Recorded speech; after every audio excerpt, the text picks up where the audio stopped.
उन लोगों को लगता था कि वे गवर्नमेंट बैक्ड फायरवॉल के पीछे अनटचेबल हैं, पूरी तरह सुरक्षित। लेकिन आज खेल पूरी तरह बदल चुका है। एक चाइनीज स्टेट स्पॉन्सर्ड ऑपरेटिव अब यूएस कस्टडी में है, सलाखों के पीछे। उस पर हाल के इतिहास की सबसे बड़ी इंटेलेक्चुअल प्रॉपर्टी थेफ्ट के गंभीर आरोप लगे हैं। क्या ये सिर्फ एक गिरफ्तारी है या किसी बड़े साइबर युद्ध की शुरुआत?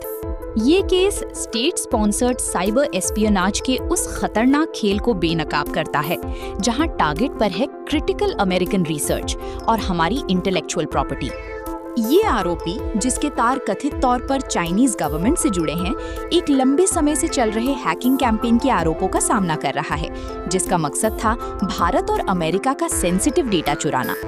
इस हैकर पर उन ऑपरेशंस को अंजाम देने का आरोप है जिन्हें सीधे तौर पर पीपल्स रिपब्लिक ऑफ चाइना का समर्थन या सैंक्शन हासिल थी। इस पूरी हैकिंग का प्राइमरी फोकस था हाईली सेंसिटिव रिसर्च डेटा।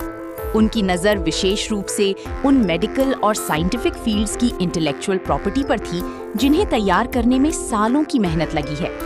सबसे चिंता की बात ये थी कि इन हैकर्स ने उन यूएस इंस्टीट्यूशंस को टारगेट किया जो कोविड-19 वैक्सीन्स और ट्रीटमेंट्स पर काम कर रहे थे।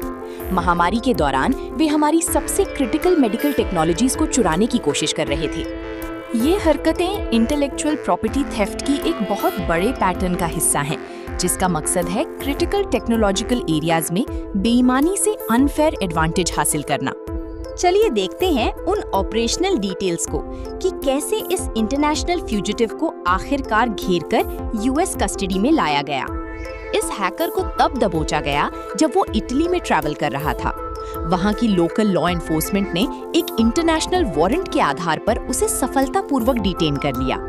इस पूरे मामले में एफबीआई ने इटालियन अथॉरिटीज के साथ मिलकर काम किया ताकि एक कानूनन और एफिशिएंट एक्स्ट्राडिशन प्रोसेस के जरिए उसे ट्रायल के लिए वापस यूएस लाया जा सके। अब इस व्यक्ति को यूएस लॉ के तहत अपने इन अलेज्ड साइबर क्राइम्स के लिए सिग्निफिकेंट लीगल कॉन्सिक्वेंसेस का सामना करना होगा। इस इंडाइटमेंट में computer intrusion, theft of trade secrets की साजिश और साइबर अपराधों से जुड़ी अन्य गंभीर धाराएं शामिल हैं। ये केस इंटरनेशनल कोऑपरेशन की अहमियत को साफ करता है। क्रॉस बॉर्डर्स से होने वाले इन सोफिस्टिकेटेड साइबर थ्रेट से लड़ने के लिए पूरी दुनिया का साथ आना ग्लोबल सिक्योरिटी के लिए बहुत जरूरी है। ये एक्स्ट्रेडिशन अमेरिकी कानून व्यवस्था यानी यूएस लॉ एनफोर्समेंट के लिए एक बहुत बड़ी जीत है। ये दिखाता है कि हम अपनी डोमेस्टिक इंटेलेक्चुअल प्रॉपर्टी को विदेशी ताकतों यानी फॉरेन स्टेट एक्टर्स से बचाने के लिए पूरी तरह तैयार हैं। इस मामले के ब्रॉडर इम्प्लीकेशंस हमें याद दिलाते हैं कि साइबर सिक्योरिटी में निरंतर सतर्कता यानी विजिलेंस कितनी जरूरी है। ग्लोबल सिक्योरिटी को बनाए रखने के लिए स्टेट स्पॉन्सर्ड आईपी थेफ्ट के खिलाफ सख्त कानूनी कदम उठाना आज के समय की सबसे बड़ी जरूरत है। ये केस एक साफ मैसेज देता है, जो कोई भी यूएस इंटरेस्ट्स के खिलाफ साइबर एस्पियोनाज में शामिल होगा, उसका पीछा किया जाएगा, चाहे वो कहीं भी छिपने की कोशिश क्यों ना करे। दुनिया बदल रही है और खतरा भी, इसलिए स्टे विजिलेंट। ऐसे ही और डीप सिक्योरिटी ब्रेकडाउन्स के लिए सब्सक्राइब बटन दबाएं। अगर ये जानकारी पावर पैक्ड लगी तो लाइक करना ना भूलें। मिलते हैं अगले वीडियो में।